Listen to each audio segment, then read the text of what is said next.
Então, o que eu sei que eu sei que o Marcos faz, acho que toda quinta, 1 hora de trabalho de doação para o mundo, né?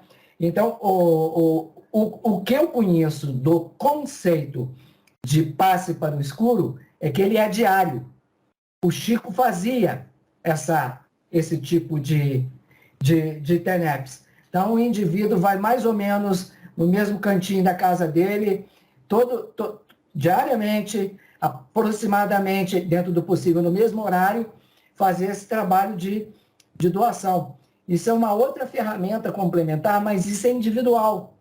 Isso o indivíduo trabalha com uma oficina extrafísica dele. Tá? Então, é passe para o escuro ou é tarefa energética pessoal.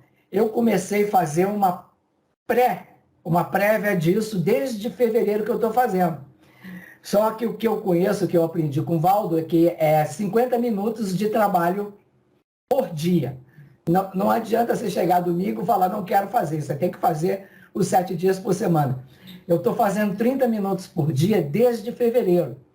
O que eu falei? Eu falei, eu quero começar a fazer o trabalho porque eu não estou satisfeito comigo, que eu acho que eu estou em subnível e eu preciso de me testar, de melhorar, de me autodesafiar. Eu nunca estou quieto, nunca estou acomodado. Aí comecei em fevereiro para fazer. Eu falei para os amparadores, não tenho compromisso nenhum. Só vou sentar, vou fazer os 30 minutos para me testar, para ver se eu sou fiel. Tá? Estou indo 95% bem, tive 2 ou 3 falhas só. Normalmente, quando eu falho um dia, eu compenso no outro, mas eu estou fazendo só 30 minutos. Aí meu plano, eu vou fazer um ano 30 minutos, o ano seguinte vou fazer 40, e o ano seguinte, o ano posterior, eu vou fazer 50, e eu vou poder dizer, comecei o trabalho energético. Então, quer dizer, eu vi, né, o Valdo Vieira, ele era muito durão, ele tinha uma disciplina militar pessoal impressionante. E ele passou isso para mim.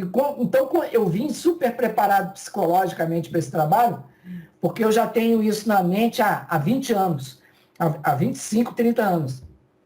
Então, quando eu comecei mesmo. Eu estou assim, me autodesafiando e eu penso numa coisa. Quer dizer, o cara para tocar uma mesa de apometria, o médium ali para participar, ele tem que ter uma vontade, ele tem que ter um comprometimento com aquilo que ele quer fazer, mas ele tem que ter um comprometimento não apenas como um trabalho que seja para o outro externo.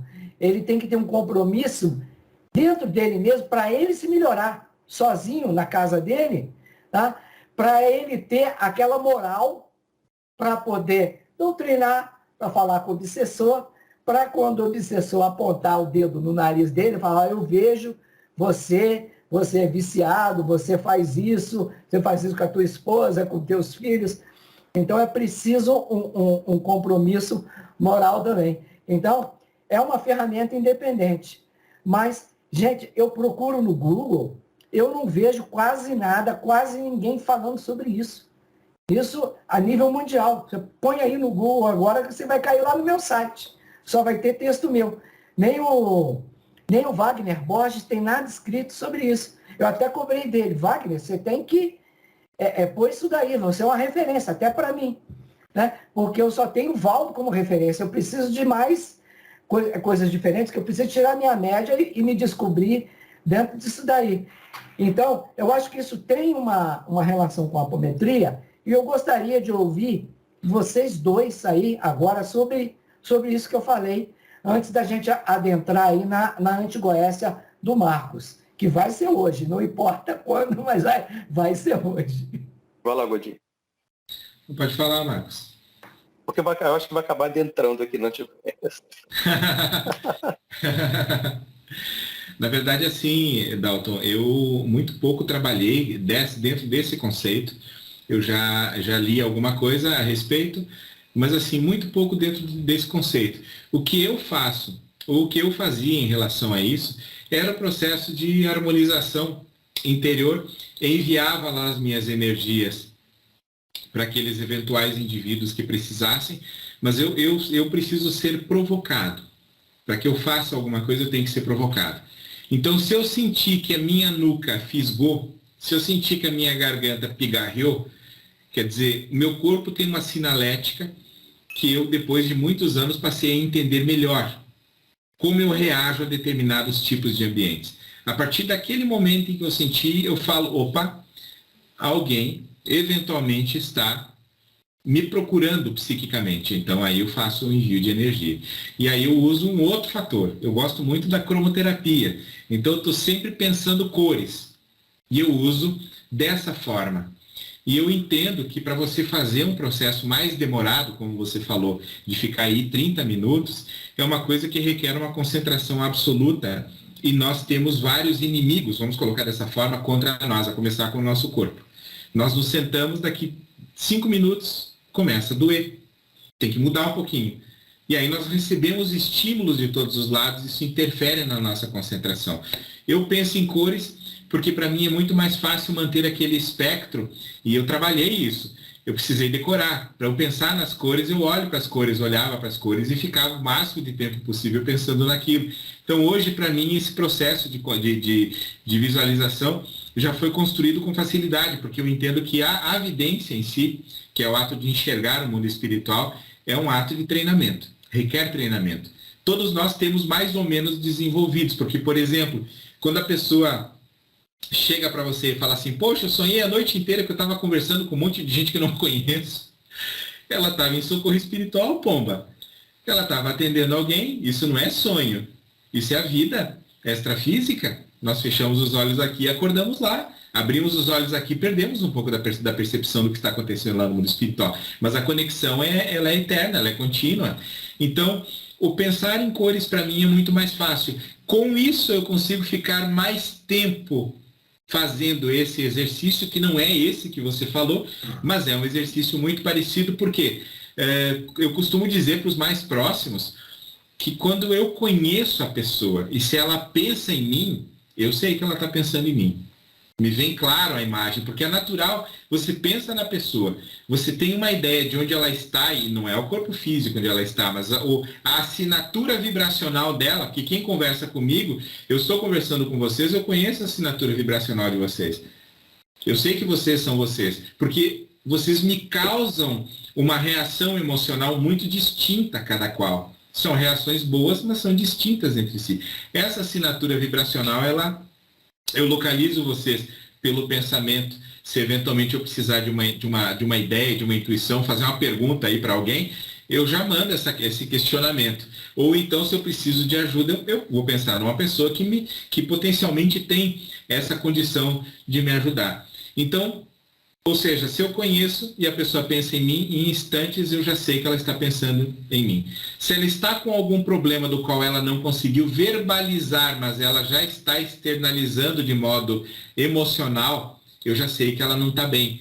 Disse que a mãe tem isso com os seus filhos, mas nós temos isso com os nossos parceiros, com os nossos amigos, com as pessoas que nós convivemos com mais frequência.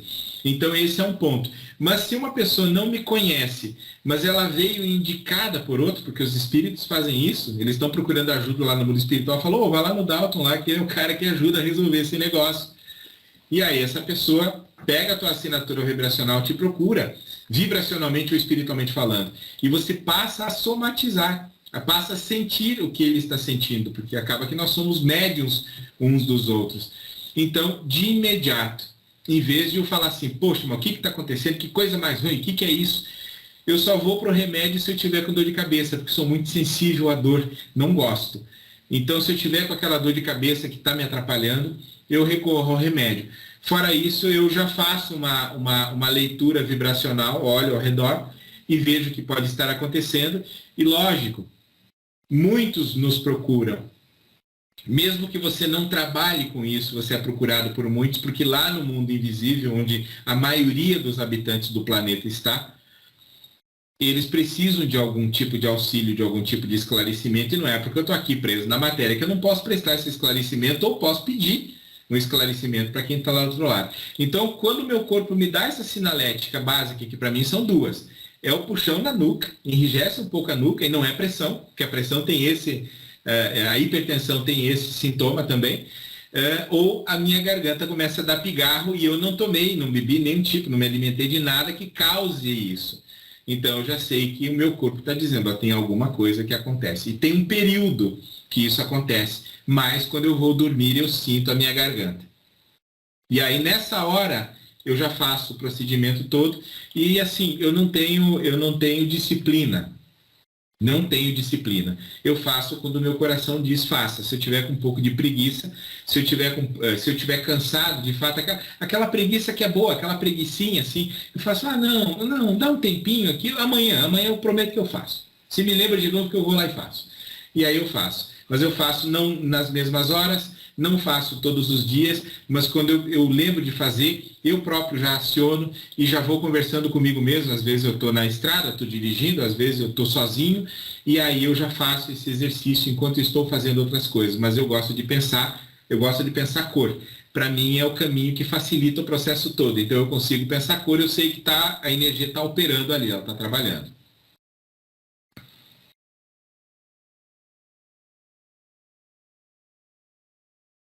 Tá mudo, Marcos. Espera aí, Marcos tá mudo aqui. Tá mudinho. Tá mudo. Voltamos. Eu já estou fazendo telepatia, pessoal. Já estou mais avançado. Em vez do áudio, vocês têm que pescar, viu? Vocês estão ficando atrasados. Na hora que eu falar, vocês têm que pegar na mente. E que é um bonito disso, é perceber que se deixar os dois, eles já levam o assunto e vão embora. Temos aqui um assunto para 6, 12 horas de tema, né? E quando você falou, Dalton, sobre a paradinha, né? Vou fazer uma parada mental, e é interessante porque eu já fazia isso sem saber que o significado era esses termos que você já se baseava assim, nos seus estudos, seja o passe no escuro, etc. Mas é engraçado que eu sempre fiz isso nas quintas-feiras e eu vou deixar bem claro para as pessoas que estão ouvindo, não achando que vou fazer uma prece para o irmão X, para vizinho, para Y, tal. Não, porque até para você fazer prece, você tem que ser inteligente. Você fica começando a fazer prece para pessoas que você não conhece, você vai ter problema. Aí você não sabe porque está doente. Eu sempre falo isso para as pessoas. Você não sabe porque você está agindo dessa forma. Achar que você faz prece para o planeta inteiro, para tirar o sofrimento. Você tem que também ter um foco, tem que ter uma finalidade, porque também prece levada para qualquer sem objetivo é dispersar para o céu, né? É folha ao vento.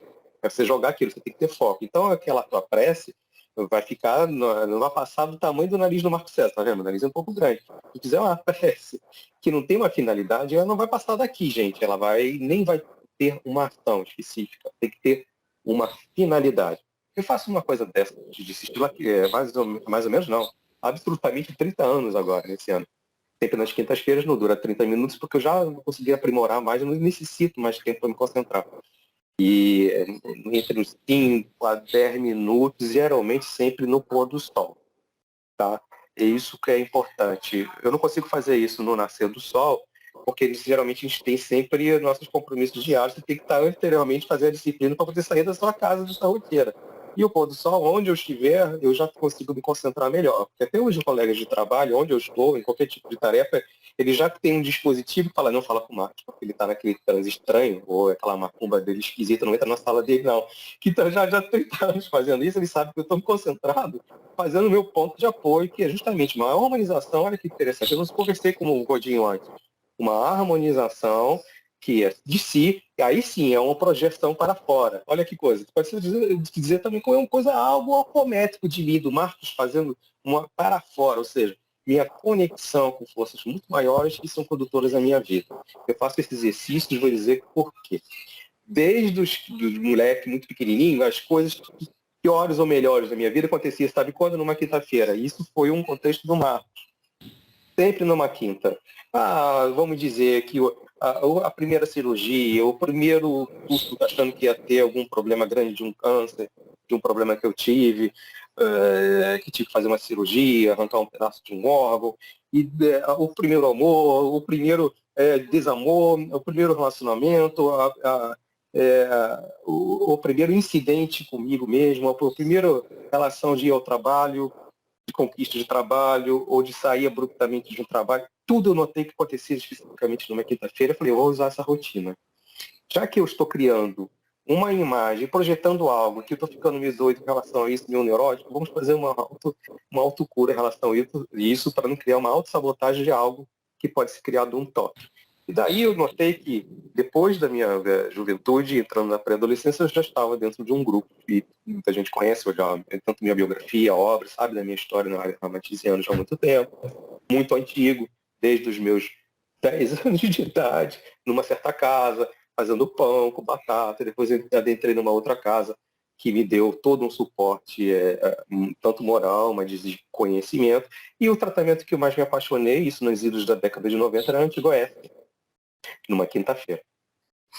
E dali na quinta-feira, a Antigoécia em si, ela tem essa característica de quase apomética, porque ela também envolve muito a viagem mental daquele que está sendo tratado. E isso é fundamental, é muito interessante. Eu vou começar a fazer as conexões relacionadas a isso, com isso que eu estou dizendo sobre a quinta-feira. Nas minhas quintas, indo para essa tal casa, que tem muita disciplina de outras casas semelhantes, mas que existe, que tem esse Antigoécia, que pode ser diferente de outras casas, né, pessoal? De outras casas que utilizam essa mesma terminologia, mas usam somente este tratamento como base única ou complementar. Mais especificamente nessa, ela é um dos tratamentos para que você chegue ao último. Também você passa uma desobsessão, tem sempre um conhecimento que é palestra para que você compreenda um pouco melhor as suas dores, e aquele que também está vindo com você, que você não enxerga, também com você compreender. E aí eu dei para você poder se libertar um pouco dessas influências, dessas presenças, que muitas vezes é você mesmo que está provocando, você vai adentrar na Antigoécia. Mas vamos entender um pouquinho do contexto em si da Antigoécia, do significado do Goécio. Tá? Para a gente falar de Goécia, a gente tem que lembrar um pouquinho da magia. A Antigoécia, anti-magia. Mas antes de falar da Goécia, a gente tem que entender de magia, né, pessoal? Magia e aplicação, na aplicação das crenças, rituais, elas geralmente são aquelas ideias, né, ações empregadas nessa convicção de que elas podem subjugar alguém, manipular os seres, né? Estão falando de magia. São forças naturais, sobrenaturais, essa categoria que coloca várias crenças e práticas, né? E muitas vezes consideradas parte de uma religião, ou muitas vezes parte de uma ciência. Embora essa conotação ela pode variar, lado positivo e negativo. Então você pode falar que é magia alta, magia baixa, né? Magia branca, magia cinza, magia negra. Nossa, quanto contexto! Mas nessa ideia de magia em si, vamos falar mais do pensamento, do desejo, das nossas ações. Um ato de pensamento é um tipo de magia. Essa magia que nós estamos criando de bom ou ruim, ou melhor, esse pensamento bom ou ruim é um tipo de magia. É um tipo de frequência, é um tipo de ação, é um tipo de onda que acaba prejudicando o outro. Mas vamos entender um pouquinho, a gente tem que falar de etimologia, gente. Sabe que você gosta de falar, né, tio? O Dalton e o Márcio, o Marco falar da biblioteca. Etimologia. A gente tem que falar que a palavra magia vem do mago, o mágico, vem do latim magus, através do grego. Vem do antigo persa, magus, né? Em persa antigo, magu. É derivado daquele, eu vou bem além, derivado do proto-indo-europeu, ou seja, são bases de povos antigos que já faziam essa força e esse poder da magia. Então essa coisa não é inventada de agora. Tem no grupo lá, a Ramatizana está fazendo magia. O fulano lá é místico, está fazendo magia. O que é isso? Essa coisa tão antiga quanto o próprio Egito, né, Márcio? Quanto à própria humanidade, eu diria. Exato. Aliás, os homens das cavernas, lá nas suas primeiras movimentações, fenômenos mediúnicos, eram um tipo de magia. Todas aquelas figuras que nós estamos olhando dentro das cavernas era um tipo de magia agindo. Mas muito bem, Goécia, pessoal. Voltando para Goécia e lá no contexto do trabalho que a gente faz. Primeiro tem que limpar o corpo. É muito importante. A Antigoécia nada mais vai limpar o teu corpo e o teu psiquismo. Tem todo um ritual. Tem um ritual em que você vai fazer todos lá numa roda, todo mundo sentadinho numa cadeira, tem um baldezinho. Isso é tradicional, tá? A Antigoécia é tradicional do grupo onde nós colaboramos. Esse balde está com uma água, porque a água absorve as coisas. Tem lá uma madeirinha chamada bastão de cedro, que é um bastão mesmo de cedro. Não vai bater na cabeça de ninguém, não tem manifestação espírita de nada, não vai dar paulada em ninguém. É um ritual.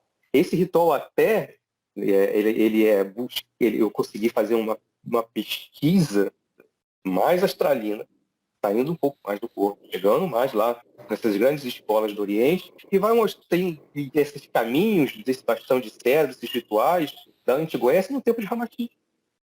Desde a Indochina, tem um capítulo até, senhores, que falam justamente isso, que é lá na parte, se não me engano, das túnicas, da túnica azul, onde que era o grande mestre usar aquela túnica que era feita com fios de lótus, e o fio de lótus ele tem toda a capacidade curadora, muitas vezes de cura mesmo de doenças, o fio de lótus. Na verdade é antibactericida, não é mas antibactericida, e lá usava-se o cedro, porque o cedro ele é muito antigo, ele é utilizado muitas vezes para áreas da magia. Magia branca ou magia ao contrário.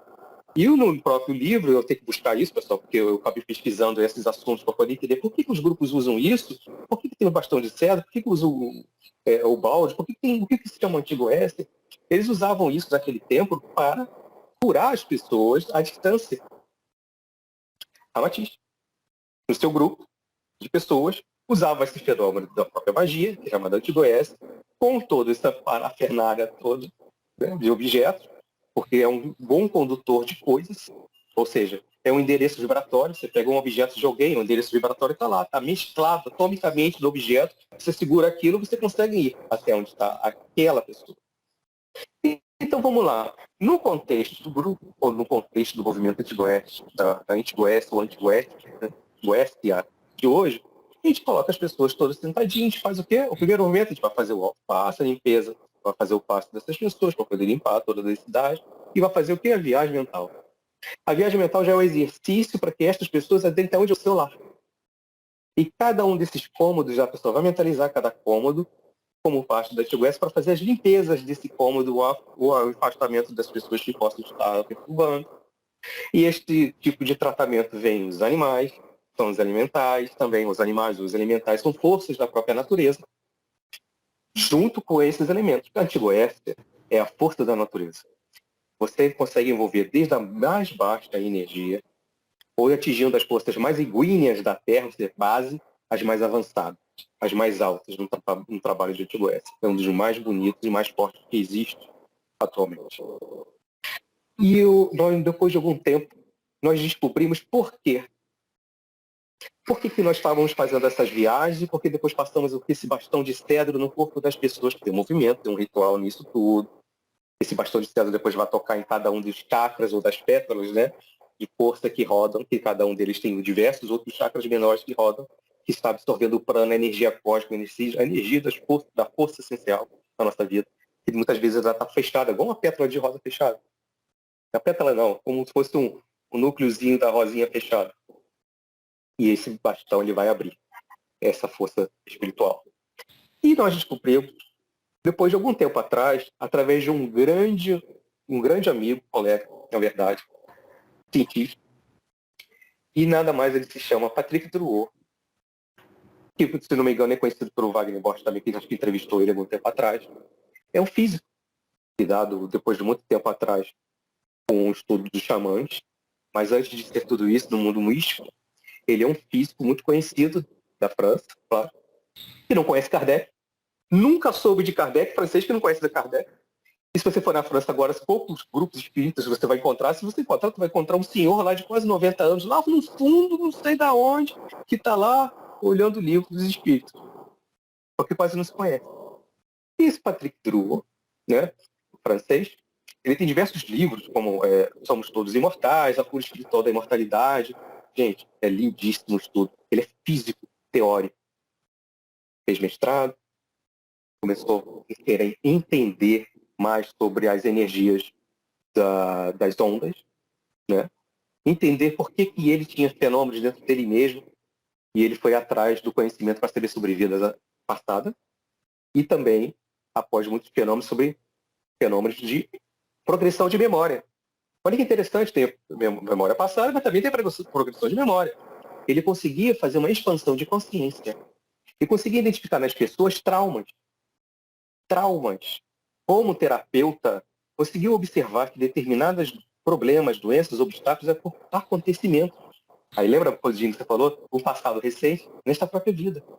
E ele dizia que muitas vezes em determinados órgãos, pela projeção da consciência dele, existia a imagem de um problema que traumatizou. Uma mulher que levou uma surra, um homem que teve um assalto, um homem que levou uma surra de alguém, um problema específico, duro, que lhe causou um trauma. muito forte. E que esses traumas do órgão causavam doenças e doenças problemáticas.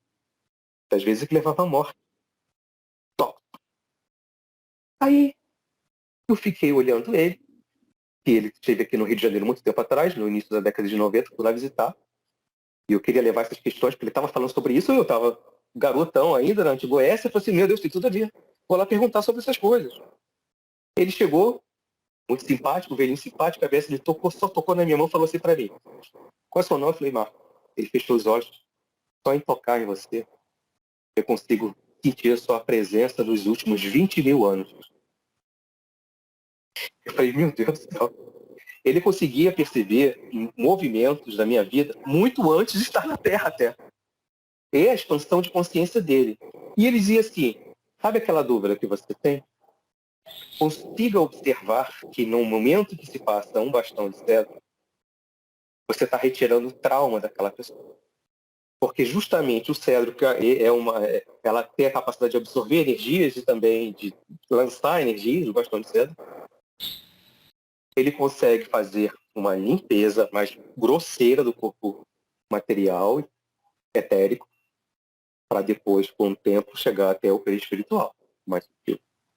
E naquele drama, eu fui mais além. Comecei a observar, diante de uma terapia, ou da terapêutica, que no momento que eu estava também vendo as coisas da Antiga Oeste, os fenômenos, que me permitia sentir as coisas, eu estava passando essa parte. Então, comecei a observar que aquele órgão tinha a imagem de um acontecimento traumático daquela pessoa. Algo que aconteceu no quarto, um drama que aconteceu na sala, uma tragédia em um determinado outro cômodo. Então, o exercício da Antigoécia, ele estava provocando uma ação terapêutica para agir, higienizar aquele corpo físico, espiritual, no órgão, especificamente do órgão, onde muitas vezes era baseado no drama daquela pessoa.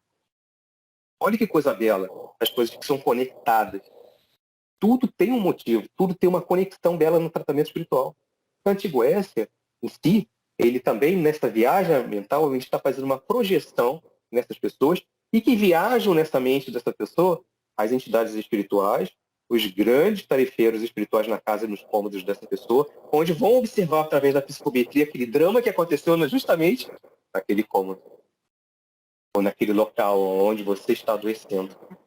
E nessa parte toda, muitos outros fenômenos acontecem através da terapêutica, que você vai utilizar diversos outros recursos, que é chamada de força ectênica, que é o fluido denominado, que a gente chama de psicodo, né? Força psíquica. Força ectênica é força psíquica, capaz de ser liberado pela influenciar a matéria. Ou seja, uma força psíquica nossa é capaz de influenciar a matéria. Então, nossos dramas também, nossos sofrimentos, ficavam impregnados nos cômodos. E esse cômodo impregnava no nosso corpo físico. E isso tem uma relação que a gente fala, Marco, tem alguma a ver com o Ting, tem alguma coisa a ver com essas medicinas orientais, né?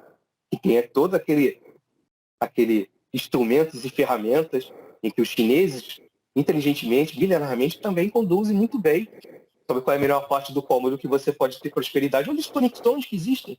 Se nós aprofundarmos mais, você vê que como é magnífica a Antiga Oeste, que tem conexões desde a antiga Índia e China nesses métodos. Mas quando nós estamos fazendo toda essa viagem mental, olha quantas forças são influenciadas na mesma Antiga Oeste. São as forças do ectoplasma advindo do mineral, que chamamos de ectomineroplasma, do vegetal, ectofitoplasma. E o nosso ectoplasma, que principalmente no chamado humanoplasma, ectoplasma humano. São surgidos todos sobre esses que estão em círculo, geralmente são 20 a 25 pessoas em círculo sendo tratadas, onde o médico tem que estar preparado, moralmente também preparado, se basta você ter um pensamento ruim, você quebrou a corrente. Como acontece com uma casa nossa, que não é igual a ramatizista, mas é muito forte também, muito conhecida aqui já Jacarepaguá, como do Frei Luís, lá tem umas verdadeiras materializações no Antigo Oeste. Basta o médico pensar de uma forma diferente e você pode ter um problema muito sério, como acontece nos livros, relatado nos livros do nosso Luiz Rocha Lima, que foi um fundador maravilhoso do Frei Luís, tem lá nos livros mostrando magia, bruxaria, uma coisa assim, sobre magia negra.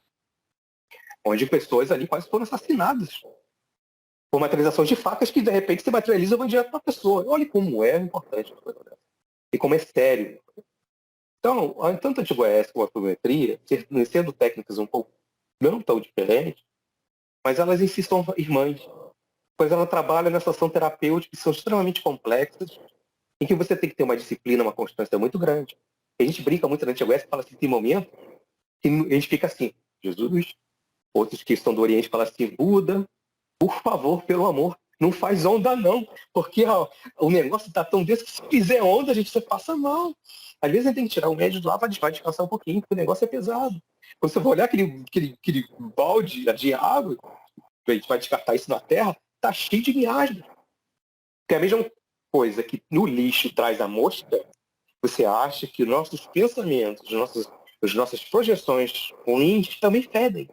E vai atrair todos esses parasitas, todos esses insetos astrais, todos esses miasmas que vão ficar no nosso corpo. E tem essa simbiose toda. Simbiose esta, como eu lembro do Godinho depois, que ao mesmo tempo que pode ter uma simbiose que às vezes não está tão prejudicial, mas faz parte da nossa evolução, às vezes a gente fica se sentindo como aquele grande peixão que tem os dentes, aqueles peixinhos atrás da gente, e fica limpando os dentes. Se você tirar aqueles peixinhos todos que estão ajudando lá, aquele predador, aqueles dentes vão criar um problema muito grave para aquele peixão. Então ainda precisa de uma simbiose até que se possa ter uma grande libertação. Muitas vezes, nesse trabalho de antigoécia, você consegue tirar os espíritos ovoides. Porque a conduta da tua mente, o exercício também, cada vez moral, vai fazendo uma frequência diferente, porque esses espíritos estão conosco pela nossa frequência e grudam e mantam. Quando você vai mudando pelo exercício constante, de mudança e prática, a sua frequência vai mudar automaticamente pela lei da própria física, você vai fazer essa desconexão, porque não há mais uma frequência que possa dar uma igualdade, uma harmonização, seja positiva ou negativa. A harmonização positiva ou negativa que existe. Na hora que você tem uma conduta melhor, seja ela através da antigoécia, através do estudo, por isso que tem as palestras de conhecimento, isso vai alterar. Desconectou. Então todos aqueles miasmas não estão mais. Limpou se você está preparado para entrar na terceira fase, que tem a cura. A cura espiritual, porque o seu corpo está melhor em relação a isso. A sua frequência está melhor.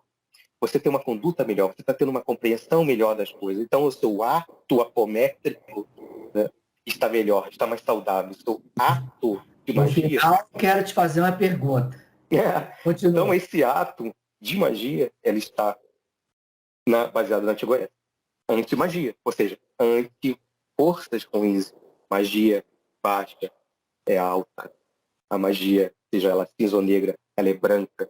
Muda os termos, mas tudo vai se basear, como hoje acontece, tudo que é antigo muda o nome, né, Godinho? Né, até nos cursos, né?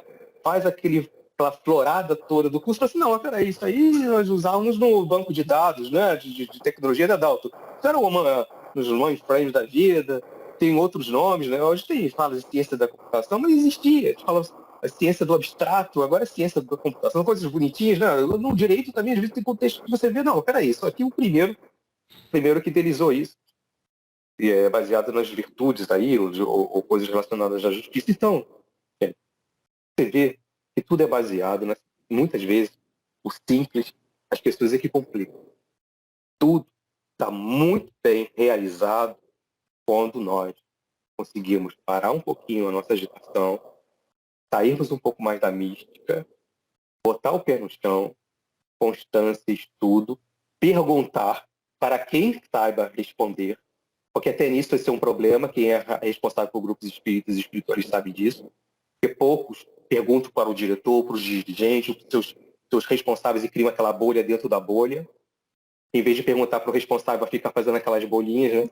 Como acontece também nas empresas, né? Bolha dentro da empresa, bolha dentro da bolha, acontece também nos centros espíritas, onde dali começa de novo a magia ruim ou aquelas terapias ruins de que você vai adoecendo, está querendo sair do seu grupo, não tem mais vontade também de seguir com o teu trabalho, porque você fazendo essa autossabotagem, você não sabe usar essa magia boa, a goécia boa, que tem tudo a ver com a apometria que nós estamos comentando aqui, que faz parte das nossas relações do dia a dia, dos nossos pensamentos, dos nossos desejos, das nossas vontades, da nossa força de vontade. Ou quantas vezes nós estamos falando sempre as mesmas palavras, só muda o nome.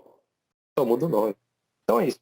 Para não ser prolixo, também não passar do horário, já estamos quase das 18 horas, é importante dizer que a Antigo-Oeste tem uma harmonia maravilhosa com a apometria, ainda que a apometria ela possa avançar em outros graus necessários para terapêutico, onde você tem que sair um pouco mais e observar coisas que você não enxerga.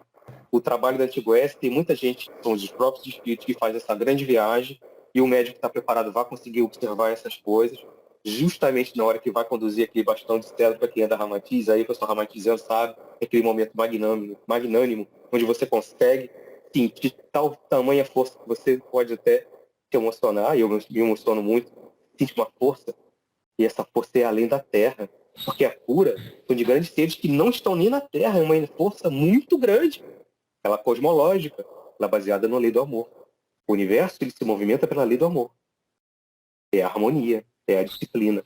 Quando nós estamos parando para fazer esse trabalho de Antigo-Oeste, nós conseguimos libertar as pessoas e despertar consciência. Mas não porque nós queremos, mas porque a pessoa observou que ela consegue entender que essa essência da cura está nela. E que é aquela velha história, o assistido se permite ser conduzido para a boa terapia.